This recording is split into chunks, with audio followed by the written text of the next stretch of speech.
Damas y caballeros, bienvenidos a una nueva entrega de Pedazos de Historia con nuestro queridísimo, admiradísimo Alberto Garín. Afeitado Alberto Garín, ¿qué tal? Pues aquí haciendo historia de la actualidad. Sí, llevamos... Claro, es que lo de Irán, Israel, Estados Unidos nos está dando para mucho. Nos está dando para mucho y claro, en la cuestión de la revolución islámica, que es lo que provoca que los ayatolás sigan gobernando Irán 36 años después, merece ser explicado en detalle.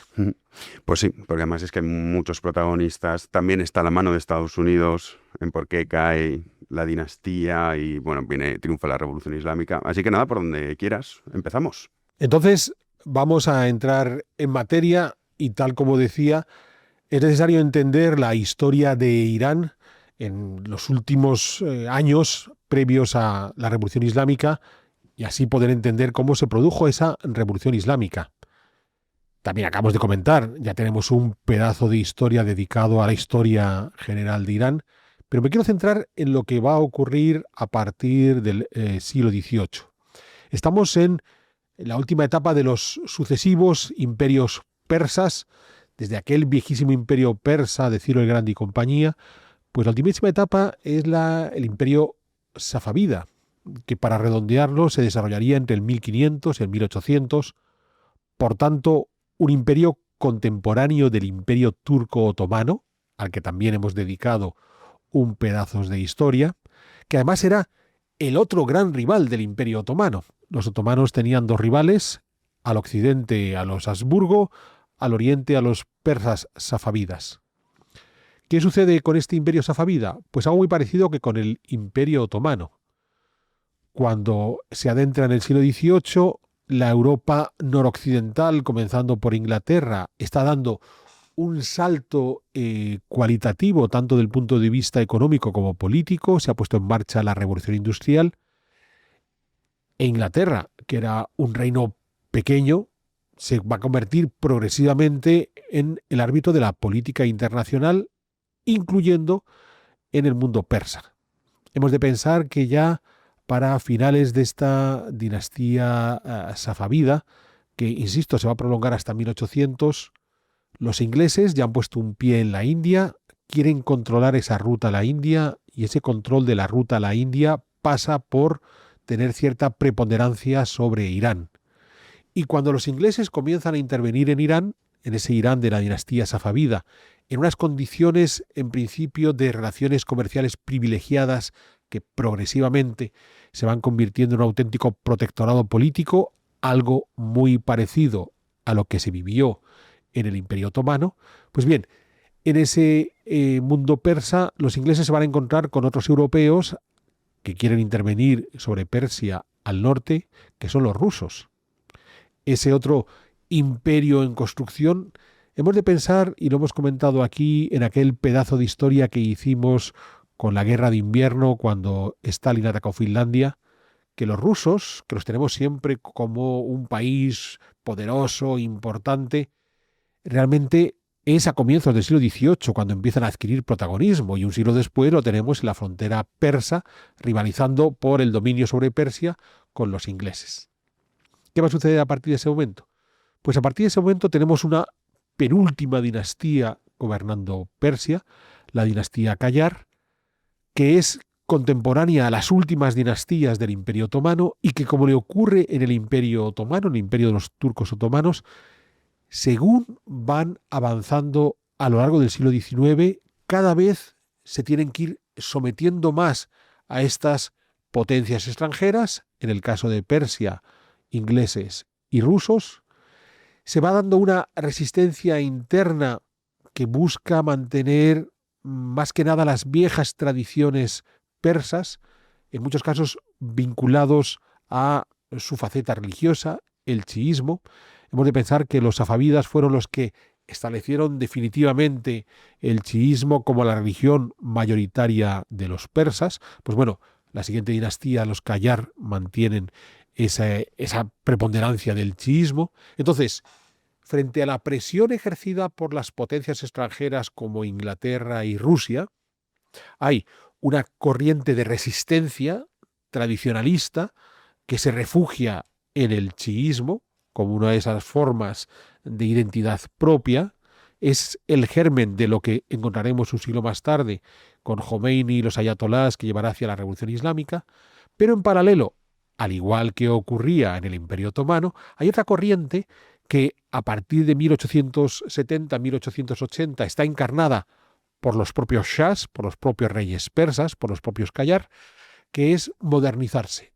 Si estas potencias extranjeras nos están aprovechando su ventaja económico-política para quitarnos nuestros recursos, imponernos sus productos industriales, pues hagamos lo que han hecho ellos, y es que vamos a seguir esa senda de modernización.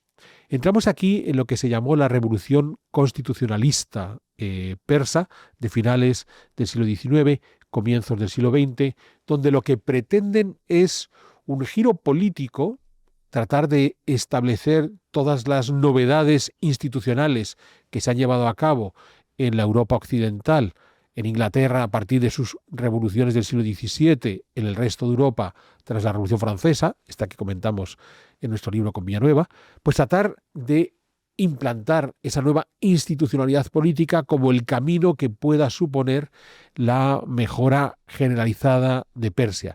Es muy interesante este camino porque es un camino que, insisto, era algo que también se había hecho en el Imperio Otomano con los jóvenes turcos, pero hay un problema, que es más un ejercicio de maquillaje que una auténtica transformación de esta Persia de finales del XIX y principios del XX, porque implantar desde arriba una institucionalidad no implica una transformación real de la sociedad persa en su conjunto, que podía seguir, por un lado, anclada a ciertas tradiciones, sobre todo religiosas, y por otro lado, peor, parada en unas construcciones económicas que no permitía esa modernización que los Qajar querían llevar a cabo. Buena prueba de que no estaban logrando esa reforma constitucional que la dinastía Qajar quería implantar es que durante la Primera Guerra Mundial lo que va a suceder es que los diferentes contendientes, los rusos al norte, los ingleses desde el sur, los turcos otomanos desde el occidente, van a entrar en Persia y van a utilizar Persia como un espacio en el que desplazar sus tropas sin que los shahs sean capaces de contrarrestar la presencia de estos contendientes. ¿Cuál es el resultado? Pues el resultado es que va a surgir la figura de un militar que forma parte del ejército persa durante estas operaciones de la Primera Guerra Mundial, que se va a incorporar al gobierno del último Shah Qajar, Ahmad. Este señor se llama Reza y va a adquirir un apellido que no se había utilizado hasta entonces, pero con el que se dota, que es Pahlavi.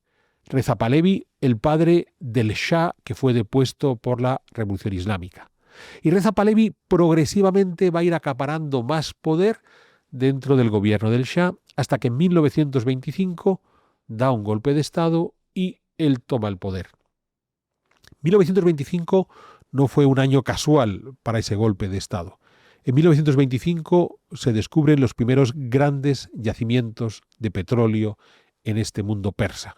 Y ahí es cuando se va a provocar un cambio en la relación entre Persia y las potencias extranjeras, primordialmente Inglaterra, la Gran Bretaña, que es la que tenía una mayor cantidad de influencia sobre ese mundo persa, y también con el mundo ruso, que ya se ha vuelto la Unión Soviética, que ya han hecho su revolución rusa y que influyen sobre el norte de este mundo persa. Es más, en este 1925, al hilo de estos cambios que se estaban produciendo, es cuando empiezan a orquestarse de una forma más organizada los partidos comunistas en Persia. Siguen siendo un grupo minoritario, es algo que ya había comenzado a moverse para 1920, pero con los avatares políticos de 1925 comienzan a tomar mayor protagonismo. Quedémonos con esa idea a ver hasta dónde recorren. Por cierto, este Shah Reza Pahlavi es el que terminará por modificar el nombre del país y se convertirá ya no en el Shah de Persia, sino en el Shah de Irán, que es el nombre que se conserva hasta la actualidad. Pues bien, Reza Pahlavi decidió que ahora sí era el momento de hacer esa modernización del mundo persa, tomando como modelo lo que había sucedido con su vecino Turquía, donde desde hacía un lustro gobernaba Mustafa Kemal Atatürk, el padre de Turquía, el hombre que logró reconstruir Turquía tras la derrota de la Primera Guerra Mundial y la destrucción del Imperio Otomano. Pues Reza Pahlavi quiso seguir la misma corriente y dándose cuenta de que no era solamente imitar la institucionalidad europea y bastaba, sino que había que ir a las raíces. Y esas raíces implicaban, pues, mejorar la alfabetización de su sociedad, dar un mayor margen de libertad, por ejemplo, a las mujeres, crear organismos que permitieran, por ejemplo, mejoras a nivel de la producción agrícola, o sea, ir a las bases de la sociedad para que a partir de ahí esa modernización pudiera darse. El programa de Reza Pahlavi podía haber llegado muy lejos si no fuera porque, según vamos avanzando en los años 30, como ocurrió en la mayor parte del mundo, Reza Pahlavi también quedó seducido por los movimientos fascistas y, sobre todo, por el nazismo de Hitler. De modo que, cuando se pone en marcha la Segunda Guerra Mundial, Reza Pahlavi no es un aliado de Hitler, pero sí es alguien que admira al líder alemán hasta el punto de que, con esa guerra ya en marcha, los enemigos de Hitler, que para 1941 en esencia eran dos, por un lado la Gran Bretaña y por otro lado la Unión Soviética, que ya ha sido agredida tras la Operación Barbarroja de ese verano de 1941, consideran que tener a ese posible aliado de Hitler en un punto tan estratégico como era Persia, como era Irán. Pensemos que Reza Pahlavi, de haberse convertido en alguien que hubiera peleado junto a Hitler, habría estado atacando a Rusia desde el flanco más frágil, más débil, porque podrían haber llegado al Cáucaso mucho más rápidamente y apoderarse de los pozos, los grandes pozos de petróleo, y por supuesto cortaba el camino hacia la India para los ingleses. De modo que rusos e ingleses favorecieron un nuevo golpe de Estado en el cual Reza Pahlavi fue sustituido por su joven hijo, un veinteañero, Mohammad Reza Pahlavi, el Shah, que 38 años después caería por la Revolución Islámica. Entonces, con Mohammad Reza Pahlavi ya estamos con el Shah, que fue derrocado por las gentes de Khomeini. Por cierto, en ese 1941, aquellos partidos comunistas, digamos, más minoritarios, lograron articularse en un nuevo partido, ahí se nota la mano de Stalin, que fue el Partido de las Masas de Irán, que sería uno de los grandes opositores al régimen del Shah Pahlavi. Interesante porque nos encontramos a un Stalin que, aunque está en sus peores momentos, porque ya ha sido la Operación Barbarroja, sigue facilitando la creación de esos partidos de corte bolchevique, como había hecho años atrás en la Guerra Civil Española, y que de esa manera trata de mostrar su influencia no de manera directa, sino mano interpuesta gracias a esos partidos comunistas. Lo interesante está en que, con el nuevo Shah, con Mohammad Reza Pahlavi en el poder, Irán se deja de ser un problema para los aliados, se convierte en una ventaja para sus aliados. Como ya comentamos en el programa de la semana pasada, recordemos que la primera gran conferencia internacional donde se sientan los líderes que comandan los países en contra de Hitler, Churchill, Roosevelt, Stalin, fue en Teherán. En el año 43 no fue una elección gratuita. Ya Irán ha quedado bajo la influencia de ese mundo aliado. Concluida la Primera Guerra Mundial, lo que va a suceder es que no solamente en Irán, sino en la mayor parte de los viejos imperios, sobre todo el anglosajón, se lleva a cabo la descolonización, y entonces un Irán que nunca fue parte del Imperio Británico, pero que sí tuvo de alguna manera cierto protectorado bajo el dominio británico, entra en esa fase de ir eliminando progresivamente la presencia de ese dominio británico. Entramos en esta fase de descolonización entre 1946 y 1951, en que nos vamos a encontrar, por un lado, el intento del propio Shah de templar con los diferentes grupos que están dentro de su país, sin enfrentarse abiertamente contra el protectorado británico que está plenamente encarnado, sobre todo a través de la petrolera británica, la British Petroleum, que era la que sacaba el petróleo de Irán al mercado internacional. Por otro lado, aprovechando digamos, ese protectorado inglés, hay que seguir en el camino de modernización que había llevado a cabo su padre y donde se encuentra con el rechazo, el freno que quieren poner la parte más tradicional de Irán, encarnada por sus religiosos chiíes. Por otro lado, tiene a ese partido de las masas de Irán que, financiado por Stalin, busca no solamente modernizar el país, sino llevar a cabo toda una revolución. Bien, ¿qué sucede? Pues que al final hay un camino intermedio entre un nacionalismo que trata de respetar las tradiciones iraníes, pero al mismo tiempo la necesidad de una modernización, de un cambio, y esto es lo que va a llevar al poder en 1951 a una figura clave que es Mohammad Mossadegh, elegido democráticamente como primer ministro.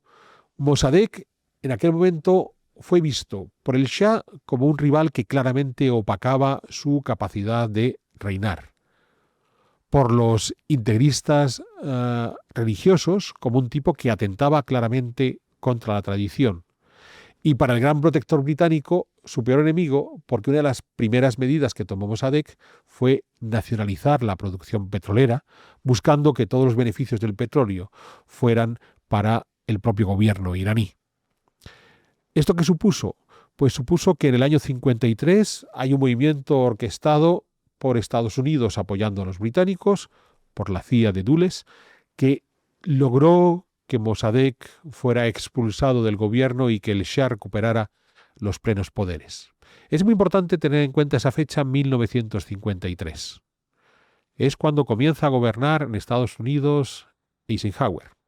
Un Eisenhower, el generalísimo de las tropas aliadas, que había combatido a muerte contra Hitler, pero que muy rápidamente entendió que, habiendo acabado con los nazis, el siguiente enemigo mucho más peligroso eran los comunistas de Stalin. Eisenhower tenía auténtica obsesión por tratar de cortarle las alas a cualquier posibilidad de un régimen comunista en cualquier parte del mundo, más allá de las áreas de influencia que ya habían quedado bajo el dominio de ese mundo comunista, como la Europa del Este o, en cierta medida, la China de Mao. Entonces, Eisenhower estaba absolutamente obsesionado por evitar cualquier conato de un posible camino hacia el comunismo. Y aunque Mossadegh, entre los rivales, entre los enemigos que tuvo, también estaba el Partido Comunista, ese partido de las masas iraníes, no quita que, a ojos del gobierno de Eisenhower, podía ser la puerta a través de la cual se le colaban los comunistas en Irán. Eisenhower no estaba dispuesto a aceptar ese tipo de cosas, de modo que acabó de raíz con el movimiento de Mossadegh, logrando el derrocamiento de este primer ministro. Pensemos que solo un año más tarde va a haber una operación similar orquestada a través de la CIA contra otro presidente con ciertas ideas revolucionarias, que fue Jacobo Arbenz en Guatemala. Entonces es el fin de la llamada primavera guatemalteca en 1954.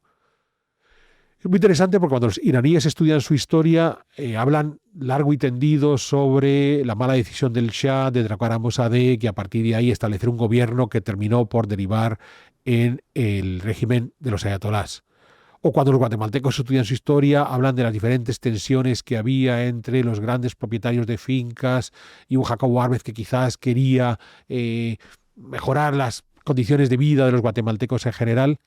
Pues lamentablemente ni la caída de Mossadegh ni la caída de Arbenz, Mossadegh en el 53, Arbenz en el 54, son exclusivamente historia local de Irán o de Guatemala. Hay que encajarlas en la Guerra Fría, bien, en ese capítulo tan particular que se vivió durante el gobierno de Eisenhower, quizás con menos intensidad con Kennedy, pero con muy poquita menos intensidad, y que va a recuperarse de Nixon, de hay que acabar con cualquier conato de un posible gobierno comunista, de una posible expansión del comunismo bolchevique soviético fuera de las áreas que le habían tocado tras la Segunda Guerra Mundial. Esto es muy interesante entenderlo, porque lo que va a provocar es que el Shah se va a convertir en la encarnación de ese, lo que Khomeini llamaba gran satán estadounidense en Irán. Y es cierto que el Shah va a recuperar toda su autoridad tras la caída de Mossadegh en el 53, por el favor que le va a hacer la CIA de Estados Unidos, Pero también es cierto que va a haber un momento, y lo veremos a continuación, que el Shah Pahlavi tuvo su agenda propia, más allá de las querencias de Estados Unidos. Pero no importa, el sello que le pone en el año 53 Estados Unidos al Shah es el hombre de los gringos. Y esa va a ser la peor publicidad que el Shah va a tener y lo que va a conseguir que la sociedad iraní termine por aglutinarse en los diferentes grupos contrarios a su gobierno, ya sea desde un punto de vista ultra tradicional con los ayatolás chiíes, ya sea desde el punto de vista de la extrema izquierda con el Partido Comunista de Irán, o ya sea las otras alternativas que iremos viendo. Porque, como digo, de partida con la caída de Mossadegh, lo que va a suceder es que nos vamos a encontrar un Shah que parece convertido en el perrillo faldero, una vez más, de las potencias extranjeras, Gran Bretaña y Estados Unidos.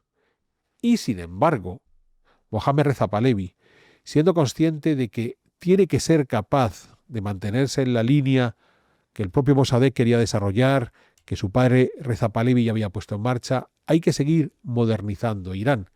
Y es entonces cuando lanzó la llamada Revolución Blanca, que se puso en marcha en 1963 y en la que lo que pretendía hacer el Shah era acelerar ese proceso de reforma, yendo siempre a la base, tratando de modificar las pautas de comportamiento de la sociedad desde esa base. ¿A quién se va a encontrar enfrente en ese año 63 el Shah? Pues se va a encontrar al Partido de las Masas de Irán, que considera que no es suficientemente revolucionario lo que el Shah está haciendo, y va a surgir un líder dentro de la facción más tradicionalista, más ultrarreligiosa.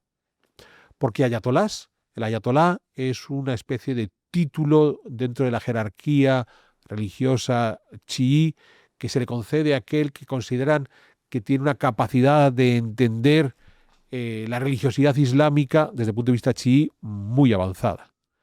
Pues en ese año de 1963 hay una protesta generalizada, el movimiento llamado del 15 Jordad, que es el día en el calendario iraní en el que se produce esa protesta, en el que la parte más tradicional, no mayoritaria, esa parte ultratradicional iraní, pero sí muy ruidosa, toma la palabra. Los viejos ayatolás no han sido nunca auténticamente contestatarios contra el régimen del Shah, ni de este ni del previo, pero aquí surge la figura del ayatolá Jomeini, que es el que se va a convertir en el portavoz de esta parte más radicalizada, más contraria a cualquier modificación, más ultratradicionalista de la sociedad iraní. Jomeini va a lanzar una serie de proclamas desde su púlpito. El gobierno del Shah trata de controlar la actividad de Jomeini y al final, un año después, en el 64, le mandarán al exilio teniendo que refugiarse en Irak. Volveremos después a este exilio de Jomeini muy interesante. Lo llamativo está en que va a surgir entonces, dentro de todo este movimiento contestatario contra la política del Shah, un tercer grupo que hasta hoy sigue siendo, en este caso contra la Revolución Islámica, el grupo opositor mayoritario, de los muyahidines de Irán. Es cierto que con el término muyahidín, lo que nuestros espectadores pueden tener en su mente inmediatamente son los de Afganistán, que se caracterizan por ser tan intransigentes como el régimen de los ayatolás. Pero estos muyahidines de Irán buscaron una especie de espacio de consenso, porque siendo de una postura de izquierda, extrema izquierda, parecida al del Partido de las Masas de Irán, no por eso dejaban de apelar a las tradiciones propias de Irán, por ejemplo, desde el punto de vista religioso. Es decir, vendrían a ser algo así como los partidos de izquierda nacionalista que podemos conocer en España, tipo Bildu y compañía, donde hacen esa mezcla tan singular de soy un partido de progreso que aspira a la revolución de la sociedad, pero como soy nacionalista, excluyo aquella parte de las clases populares que, en el caso de Bildu, no sean vascos. Bueno, pues este tipo de cacaos mentales es el que pueden tener los muyahidines iraníes que buscan la mejora generalizada de la sociedad siempre y cuando esa sociedad esté configurada solo por iraníes chiitas. Bien, de nuevo, ese partido de los muyahidines iraníes hasta hoy sigue siendo el principal grupo de la oposición. Fue el grupo de oposición mayoritario en tiempos del Shah, lo sigue siendo hoy contra los ayatolás. En cualquier caso, con la Revolución Blanca, el Shah lo que terminó por establecer es ese singular régimen que seguro que tú, Jano, eres capaz de reconocer, porque no se aleja mucho de algunas de las dictaduras que por esos años 50-60 teníamos, por ejemplo, en España y Portugal, que podemos calificar de regímenes autoritarios, cleptocráticos, benefactores. Autoritarios porque niegan la posibilidad del debate político. Es más, el Shah terminará por establecer un partido único. Cleptocráticos porque la élite de ese régimen va a aprovechar el hecho de controlar el poder político para enriquecerse de forma legal y sobre todo de forma ilegal, acaparando la mayor cantidad posible de riquezas. Pero benefactor porque el objetivo que se buscaba con estos gobiernos era favorecer a la mayor parte de la sociedad. De nuevo, un modelo que no se aleja de los que podemos encontrar en las dictaduras de Portugal o de España en esos años, donde la sociedad mejoró, y en el caso de la sociedad iraní mejoró, pero curiosamente eso lo que va a provocar es una clase media que se va a dar, y la clase media participa en la Revolución Islámica, una clase media que cada vez es mayor durante los años 70, según va avanzando la Revolución Blanca del Shah, una clase media que al final va a contestar, o sea, que en el momento que ha tenido una mejora de su situación económica, de su bienestar material, va a reclamar unos derechos políticos, que a su vez hace esa reclamación no porque quiera seguir mejorando su situación económica, sus condiciones materiales, sino porque se dan cuenta que sus condiciones materiales respecto a la élite del régimen son muy inferiores. Es decir, durante los años 60-70 la sociedad iraní mejoró, y mejoró de forma notable respecto a la sociedad iraní de los años 40 o 50, pero mejoró mucho menos que la parte superior que gobernaba, la parte que estaba al lado del Shah, bien, que esa especie de oligarquía que estaba en torno al Shah, que gracias a su capacidad de controlar todos los resortes del poder y robar donde querían, pues han mejorado de forma todavía más ostentosa. Que esta es una de las grandes reclamaciones que se van a hacer al Shah, que el propio Shah, más esa oligarquía que le rodea, llegó a tener unas condiciones de vida faraónicas. Y lo veremos muy bien en los famosos fastos del año 1971, cuando el Shah decidió conmemorar los 2500 años de imperio persa, reclamándose el legítimo heredero de los viejos persas, de Ciro el Grande y compañía. Pensemos que el hijo mayor del Shah, este que hoy, en 2025, tenemos como un posible candidato para reinstaurar un modelo democrático en Irán, si logran acabar con los ayatolás, se llama Reza Ciro Pahlavi. O sea, su papá tenía muy claro que quería entroncar con los grandes emperadores de la vieja Persia. Bien, entonces, la crítica que va a hacer una buena parte de la sociedad iraní al Shah es no que no se hayan mejorado las condiciones de vida. Por supuesto que esa crítica sí la van a hacer los muyahidines o el Partido de las Masas de Irán, sino que habiendo mejorado las condiciones materiales de vida de los iraníes, la diferencia con la clase alta de la jerarquía política se ha hecho más grande. Bien, entonces yo vivo mejor, pero es que los que están por encima de mí viven muchísimo mejor y lo ostentan de manera pública y notoria. Claro, frente a eso, a la par tienes a esa parte más intransigente religiosa encarnada por Khomeini, que lo que sucede es que incluso están criticando. O sea, vale, el Shah está mejorando las condiciones materiales de vida, pero esa mejora de las condiciones materiales nos está alejando de nuestras raíces morales, religiosas, realmente válidas. Es muy curioso, porque hasta esa gran celebración del año 1971, el Shah lo que tenía enfrente era o a la extrema izquierda del Partido de las Masas y de los muyahidines, o a esa parte más reaccionaria de los integristas religiosos. A partir del año 71, según el Shah había ido mejorando las condiciones de vida y fabricando una clase media en Irán, y yo sé que, Jano, esto que te estoy diciendo es algo que te puede sonar, porque es algo que nos recuerda a la situación de España, es esa clase media la que se va a volver contestataria contra el régimen del Shah. Y entonces, según vamos avanzando en la década de los 70, en 1973 es la famosa guerra del Yom Kippur, donde de nuevo Israel se enfrentó a sus vecinos, en este caso Siria y Egipto. El apoyo que Estados Unidos le ofreció a Israel, Estados Unidos y la mayor parte de Occidente, provocó que los otros países árabes, ya no Siria o Egipto, sino los países del Golfo y Arabia Saudí, mostrándose solidarios con Siria y Egipto, jugaron con los precios del petróleo y entonces provocaron una crisis del petróleo brutal, subiendo los precios de forma alarmante. Esa subida de precios también benefició a Irán como productor de petróleo, de modo que la cantidad de riqueza que va a adquirir Irán en los años 74, 75, 76 permea a toda la sociedad, pero haciendo que la diferencia entre la clase alta y la clase media se siga haciendo mayor. O sea, la clase media mejoró sus condiciones en los años 70, pero es que la clase alta mejoraba todavía mucho más, ya digo, de forma ostentosa, de forma fastuosa. Y eso es lo que va a hacer que por fin la clase media se oponga al régimen del Shah. No porque sus condiciones materiales de vida no hayan mejorado, sino porque es tan grande la diferencia que ven con la oligarquía del Shah que protestan, que reclaman una libertad política. Claro, aquí el Shah, durante esos años 70, y estamos llegando al 77, 78, va a actuar de una forma contradictoria.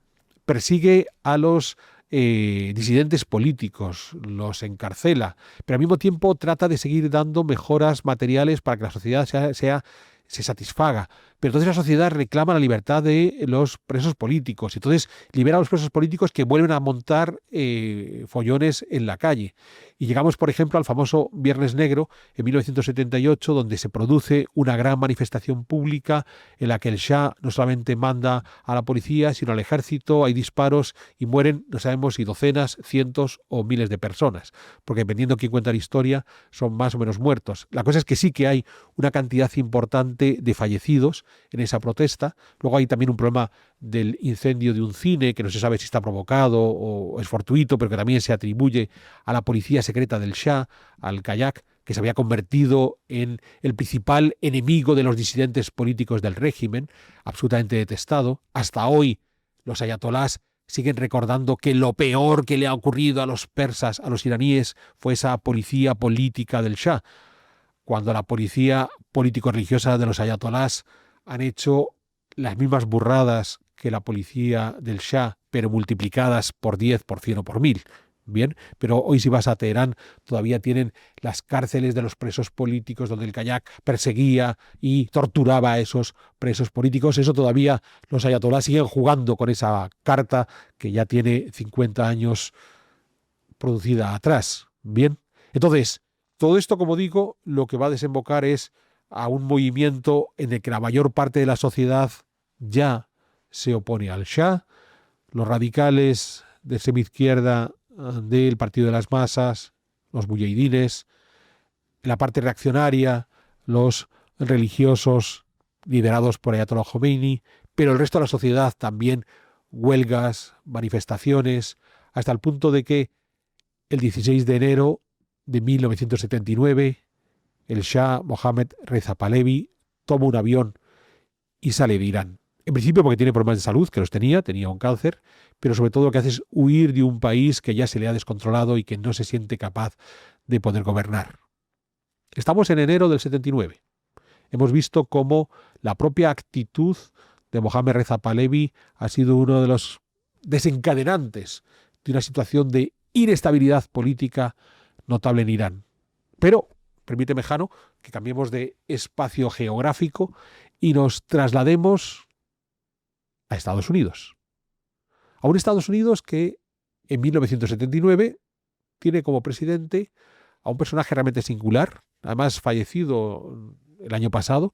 Queremos seguir mejorando pedazos de historia en nuestro canal Big One Media. Y para eso necesitamos todo vuestro apoyo en nuestro club de socios. De modo que únete a nosotros y así estamos seguros de poder seguir ofreciéndote programas de calidad y además, en algunas de nuestras categorías de socios, nos puedes compartir tus inquietudes en historia y si somos capaces, trataremos de resolvértela. De modo que mira en la descripción de este programa y allí tendrás el link que te va a llevar a esa posibilidad de convertirte en uno de nuestros socios y con ello ayudarnos a seguir mejorando nuestros programas. Claro, es que Jimmy Carter, pues Jimmy Carter. Jimmy Carter. Recordemos que Estados Unidos es Estados Unidos que habíamos dejado interviniendo en Irán en los tiempos de Eisenhower en el año 53, derrocando a Mossadegh, que se había empecinado en mantener en el frente de batalla esa Guerra Fría, buscando combatir cualquier movimiento comunista allá donde se diera. Pues 20 años después de la caída de Mossadegh, 1973, Estados Unidos, en una de esas guerras contra el comunismo, ha tenido que retirarse. Ha sido derrotado. Estoy hablando de la guerra de Vietnam. Es Nixon, bien, el que ha tenido que finalmente ceder ante la incapacidad de derrotar a los vietnamitas, al Vietcong, la guerrilla comunista en Vietnam del Sur, apoyada por Vietnam del Norte. En el 73 ha tenido que retirarse. Nixon tiene el escándalo del Watergate un año después, dimite, le va a suceder Gerald Ford. Y cuando Gerald Ford le sucede, en el año 75, es cuando concluye la guerra de Vietnam con la derrota de Vietnam del Sur, en donde claramente, de manera manifiesta, Estados Unidos se muestra como el derrotado frente a un país en el que se ha establecido el comunismo. Esto va a provocar una crisis en la sociedad estadounidense notabilísima, agravada por la propia crisis del petróleo que acabo de mencionar, fruto de la guerra del Yom Kippur del año 1973. Y dentro de esa crisis, el gobierno de Ford es incapaz de encontrar soluciones. Llegamos a las elecciones del año 77 y entre los numerosos candidatos hay un candidato demócrata que en principio era profundamente desconocido y que no parecía tener mucho recorrido, que poco a poco fue aumentando en su popularidad, que es Jimmy Carter. Jimmy Carter, que llega en el año 77 con un mensaje en el que hay que poner fin a la conflictividad que domina en el mundo, hay que buscar espacios de consenso, hay que establecer acuerdos allá donde sea necesario como la única solución para poner fin a esos conflictos en los que Estados Unidos ha invertido su tiempo, su dinero, ha hecho morir a un montón de estadounidenses y que al final, como en el caso de Vietnam, ni siquiera ha logrado la victoria. Y entonces Jimmy Carter se pone manos a la obra con ese objetivo de decir qué es lo que puedo solucionar en los conflictos que hay en el mundo. Es curioso porque Jimmy Carter tuvo 2 primeros años de gobierno, 77-78, relativamente buenos también desde el punto de vista económico. Estaban logrando salir de la crisis provocada por la crisis petrolera del año 73. Si bien es cierto que a partir del 79, precisamente por lo que estaba sucediendo en Irán, va a volver a haber una nueva crisis del petróleo que hundirá de nuevo la economía estadounidense, con lo que el balance de Jimmy Carter desde el punto de vista de su política económica fue casi tan nefasto como el balance de Jimmy Carter desde el punto de vista de su política internacional. Porque, ¿qué es lo que va a hacer Carter? Bueno, empecemos a resolver problemas. En el año 78, por ejemplo, va a firmar el famoso acuerdo Carter-Torrijos, mediante el cual hacía entrega del Canal del Panamá a la República de Panamá.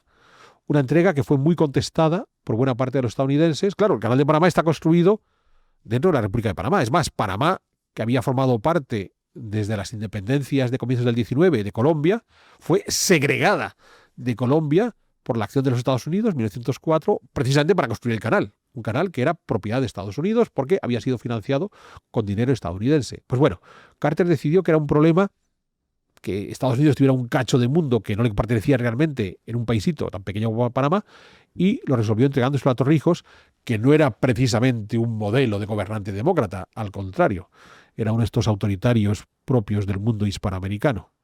Pero al mismo tiempo que resolvía el Canal de Panamá, que terminó por ser entregado décadas después, se metió de lleno en el conflicto de Israel con sus vecinos y logró, después de muchos meses, a lo largo de la segunda mitad de 1978 y comienzos de 1979, que el primer ministro de Israel, en aquella época Menachem Begin, y el presidente de Egipto, en aquella época Anwar el-Sadat, se sentaran a negociar una y otra vez hasta por fin firmar la paz. Los famosos acuerdos de Camp David de 1979, del verano del 79, en el que Carter consiguió que Israel devolviera la península del Sinaí, que había ocupado en el año 67 a Egipto, a cambio de que Egipto reconociera la existencia del Estado de Israel. Claro, con estos puntos de partida, pareciera que Carter tenía en su capacidad la de ir apagando fuegos allí donde se daban. O al contrario, no aumentar la intensidad del fuego cuando empezaba a producirse.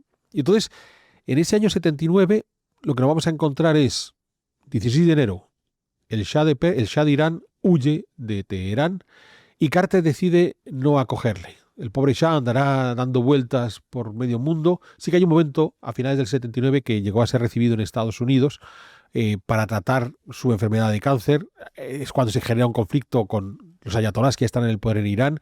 Entonces Carter le dirá a su amigo Torrijos: oye, recíbelo en Panamá porque tengo un lío muy gordo con él. Pero, por ejemplo, en ese año 79, En abril es cuando el Frente Sandinista de Liberación Nacional en Nicaragua derroca la dictadura de los Somoza y toma el poder en Nicaragua. Y Carter no hizo nada dentro de esa actitud de yo estoy para apagar fuegos y no estoy para aquellos que empiezan a encenderse aumentarlos. Bien, curiosísimo, porque Carter ya murió, como decía, el año pasado, pero parte del legado de Carter lo seguimos viviendo hoy. A pesar de las muchas vicisitudes que ha tenido Nicaragua, porque con los sandinistas terminaron por salir de gobierno, pero han vuelto, y Daniel Ortega sigue gobernando Nicaragua, y los ayatolás siguen gobernando Irán. Entonces tenemos un par de pesadas herencias que complican la geopolítica internacional, heredadas de, no sé si incapacidad o exceso de optimismo de un presidente como Jimmy Carter. Es importante entender entonces la figura de Carter, porque buena parte de lo que va a suceder en Irán va a suceder precisamente por esa política de dejar hacer que Carter había puesto en marcha como presidente de Estados Unidos.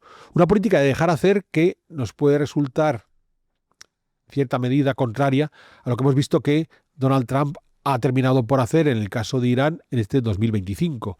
Un Donald Trump que abogaba por el aislacionismo internacional de Estados Unidos, por huir de los enfrentamientos, por poner fin a las guerras, y que sin embargo ha terminado por ordenar bombardear las instalaciones nucleares militares de Irán. Quizás alguno de sus asesores le debió decir a Trump: disculpe, señor presidente, si usted no toma determinadas acciones, pueda convertirse en Carter segunda parte. Y más allá de que Carter nos parecía simpático porque ya muy viejito seguía con sus labores humanitarias y demás, es cierto que su política internacional no fue nada exitosa, todo lo contrario. Entonces ya digo, a lo mejor alguien le ha susurrado al oído a Trump: ten cuidado, no vaya a ser que termines Carter segunda parte. Bien, teniendo entonces claro a nuestro segundo protagonista, que es Jimmy Carter como presidente de Estados Unidos, vamos a poner nuestro tercer protagonista de la Revolución Islámica, que es ese Ayatollah Khomeini. Nace en 1902, en el seno de una familia muy religiosa. Su padre ya fue ayatolá, su abuelo ya fue ayatolá, un hombre que dedica la mayor parte de su vida a su formación religiosa, bien, que escribe sobre religión, incluso llega a escribir algunos poemas místicos dentro de este espíritu de ser un hombre completamente entregado a la causa religiosa. Ojo, que tenía esposa, tuvo hijos, incluso la muerte de uno de sus hijos puede marcar su radicalización en contra del gobierno del Shah, bien, pero es un señor que se planta en 1963, cuando se pone en marcha esa revolución blanca del Shah, cuando se produce el movimiento del 15 Jordad, donde los más tradicionales, los más reaccionarios del mundo chií protestan contra el Shah, y Khomeini toma la palabra. Bueno, pensar que ya es un señor mayor. Para ese momento Khomeini tiene 61 o 62 años. O sea, no es un jovenzuelo que llegue con ideas radicales. Pero es un tipo que se ha pasado estos 61 o 62 años de su vida encerrado en su lectura lo más ortodoxa, lo más rigurosa posible del chiismo, y que considera que lo que tiene que lograr imponer es un modelo de una moral islámica absoluta allá donde él pueda imponer esa autoridad. Bien, como decía antes, sus protestas públicas contra el Shah hacen que Mohammad Reza Pahlavi termine por exiliarle. Interesantísimo, porque no le va a meter en la cárcel, no le va a torturar, no le va a mandar a asesinar, como sí haría con otros disidentes políticos. Ahí el Shah tenía esa duda de hasta qué punto puedo tocar a esa parte más tradicional de la sociedad iraní, que son sus ayatolás chiíes. Indudablemente pagó el precio de esa duda, y es que al final esos ayatolás chiíes le echaron del país y tomaron el poder. Khomeini va a estar en el exilio en Irak, en el sur de Irak. Recordemos que el sur de Irak es de mayoría chií, hasta el año 78. Y va a estar hasta el año 78 porque en ese año, en el que está claro que la debilidad del Shah es manifiesta, desde Irak, Khomeini cada vez se radicaliza más, sus comunicados cada vez son más contrarios al gobierno del Shah, y cada vez deja más claro que lo que él quiere es imponer una república islámica chiita en Irán y allá donde haya chiitas, con lo cual el gobierno de Irak no ve nada claro esto de tener a un líder chiita iraní revolviendo a los propios chiitas iraquíes. Es cierto que en ese momento en Irak el presidente no es aún Saddam Hussein, pero Saddam Hussein ya es el hombre fuerte de Irak desde una posición secundaria. Bien, ya controla todos los resortes del poder Saddam Hussein, y Saddam Hussein logra la expulsión de Jomeini, que tiene que refugiarse en Francia. Y es en Francia donde se encuentra cuando ese 16 de enero de 1979 el Shah Pahlavi toma un avión y huye de Irán. 2 semanas después, a comienzos de febrero, Jomeini regresa por fin a Irán. Y es muy curioso porque aquí hay una historia muy famosa cuando viene el avión acompañado por docenas de periodistas que le preguntan, bueno, Ayatolá, está regresando por fin a su país. Bien, está regresando a su país después de haber permanecido en el exilio durante 15 años. Esto es un señor casi octogenario, tiene 77 años. Ya está llegando como un anciano de vuelta a su casa. ¿Qué siente? Siente que ese Irán, según el avión, va acercándose a Persia, se mete en sus venas. Y es la famosa frase que soltó Jomeini cuando le preguntaron qué sentía de por fin poder regresar a su país. Jomeini dijo, nada. Demostrando la frialdad de su carácter, de que él en realidad, bien, vuelvo a Irán, posiblemente vuelvo con la posibilidad de tomar el poder, por tanto, con la posibilidad de establecer ese régimen islámico con el que he soñado desde mi infancia. Y aquí no venimos a regalar claveles, qué sé yo, como la Revolución de los Claveles portuguesa. Aquí venimos a imponer un sistema religioso intransigente. No vengo a hacer amigos. Vengo a colocar todas mis comeduras de tarro ético-morales, intransigentes, del islamismo más exagerado en mi país. Y eso es lo que quiero hacer. Lo curioso está en que, a cabo de unas pocas semanas, en marzo del 79, se celebró un referéndum en Irán. Yo sé que esto, Jano, a ti te va a gustar, porque todos conocemos tu postura frente a los referéndums, las democracias, las mayorías, ¿vale? Se celebró un referéndum en Irán donde el 98% de los votantes aceptaron el hecho de poner fin a la monarquía del Shah y sustituirlo por una república islámica. No ha de sorprendernos. Pensemos que, junto a los ayatolás, que abogaban por una república realmente intransigente, estaban los muyahidines, con esa actitud nacional religioso izquierdista. De modo que lo que no quedaba claro en ese referéndum de marzo del 79 es qué modelo de república islámica. Porque podía haber sido una república islámica, digamos una especie de semidemocracia liberal con un barniz religioso, donde por ejemplo hubiera una religión de Estado y hubiera un peso importante de las autoridades religiosas, pero sin más recorrido. Bien, no muy lejos, por ejemplo, del modelo nacional católico que se había vivido en la España de Franco. Pero eso no es lo que tenía Jomeini en mente, en absoluto. Lo que tenía en mente era establecer un sistema, curiosamente una república aparentemente democrática, habría un parlamento, habría un gobierno, unos ministros, un presidente, elegido mediante elecciones democráticas, pero todo eso quedaría bajo la supervisión del guía de la revolución, del líder supremo, que iba a ser el mismo, Jomeini. Jomeini sería el que tendría la última palabra sobre la mayor parte de las decisiones políticas, tratando de ver si esas decisiones políticas se ajustaban o no a su moral religiosa. Y eso es lo que se va a conseguir establecer, esa república islámica de un chiismo intransigente ya para noviembre del 79. Es muy curioso porque por el camino nuestro Shah, que habíamos dejado ahí en el exilio, os contaba que en un momento dado sí logró llegar a Estados Unidos para el tratamiento contra el cáncer, aunque después Carter lo reenvió a Panamá. Esa llegada del Shah a Estados Unidos fue mal vista por los ayatolás en Irán, que dijeron, ¿veis cómo era el hombre, cómo el Shah era el hombre del gran satán estadounidense?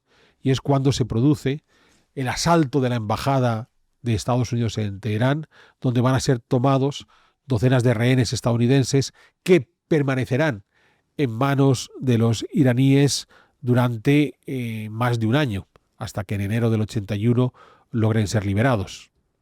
Es muy curioso porque esa toma de los rehenes de la embajada de Teherán, Carter quiso hacer un movimiento con tropas para poder liberarles, que fue un rotundo fracaso.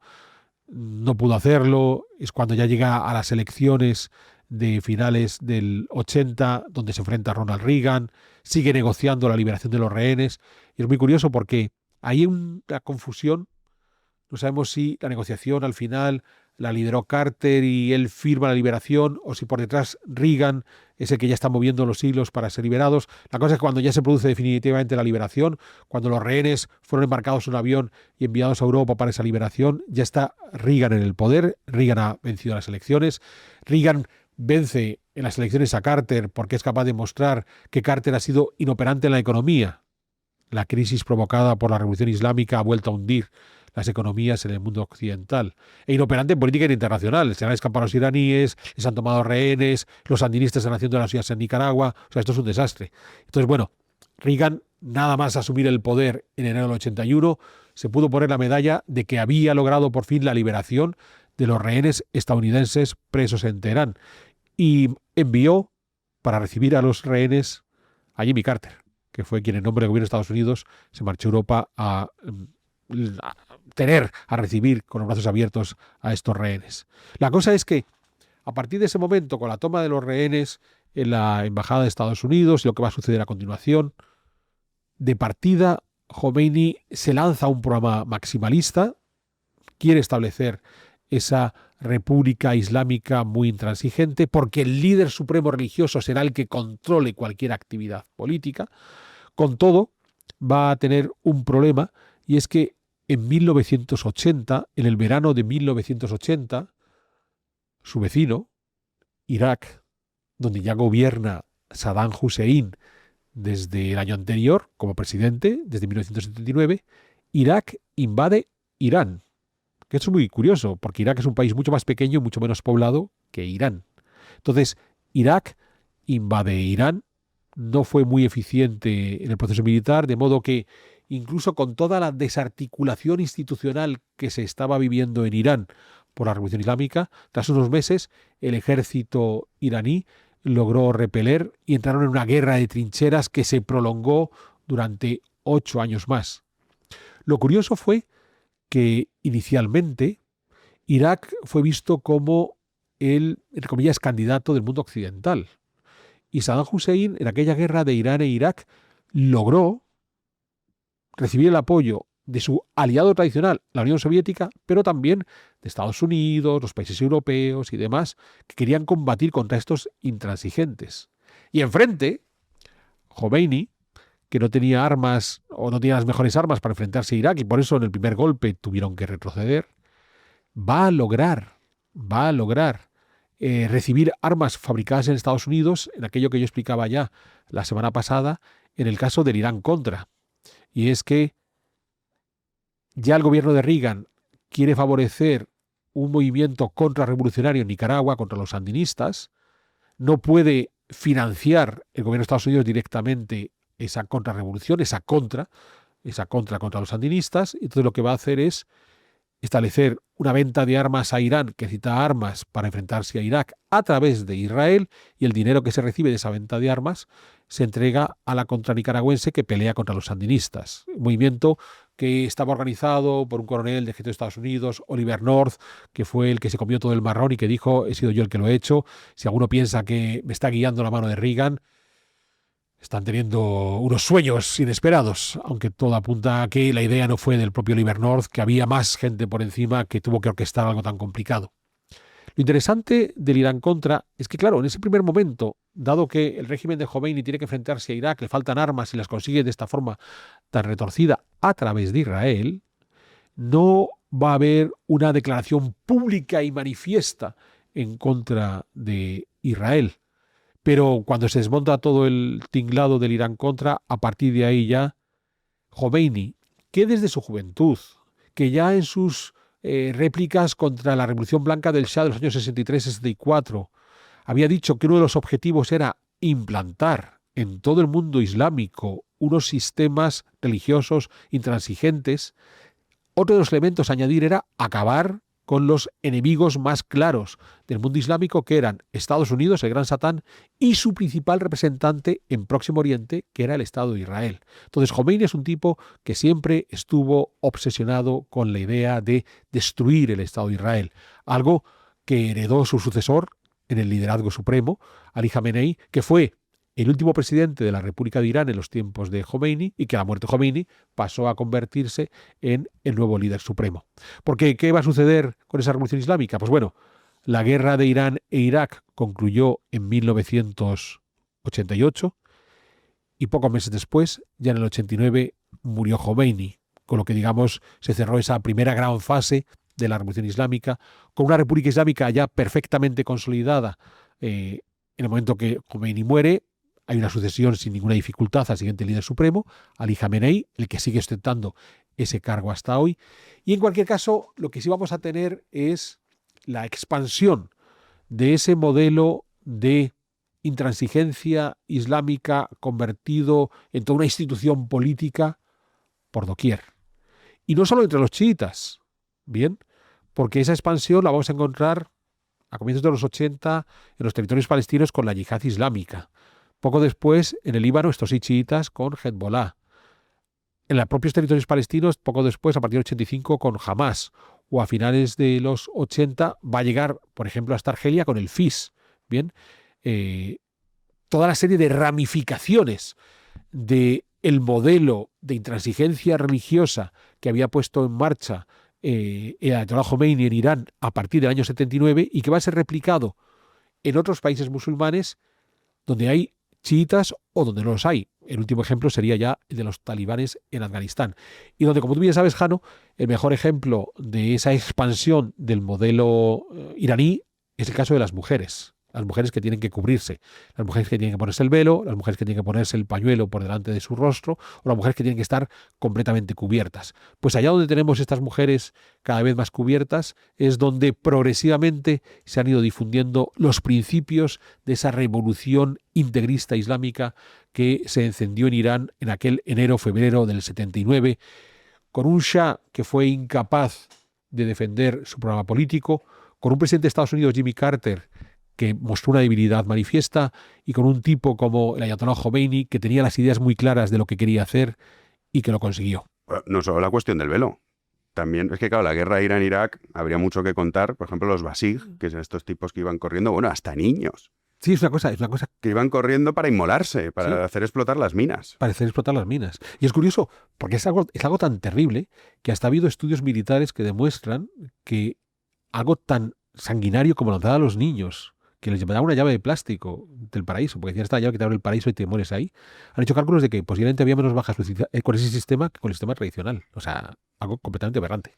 Es una auténtica locura. En fin, bueno, pues lo hemos explicado muy bien. Bueno, yo no he aportado gran cosa, pero lo has explicado muy bien. La idea era entonces centrar bien la jugada y sobre todo esta reflexión que hemos hecho de que una de las razones por las que Trump ha podido terminar por intervenir es porque no quería ser Jimmy Carter segunda parte. Claro, sí.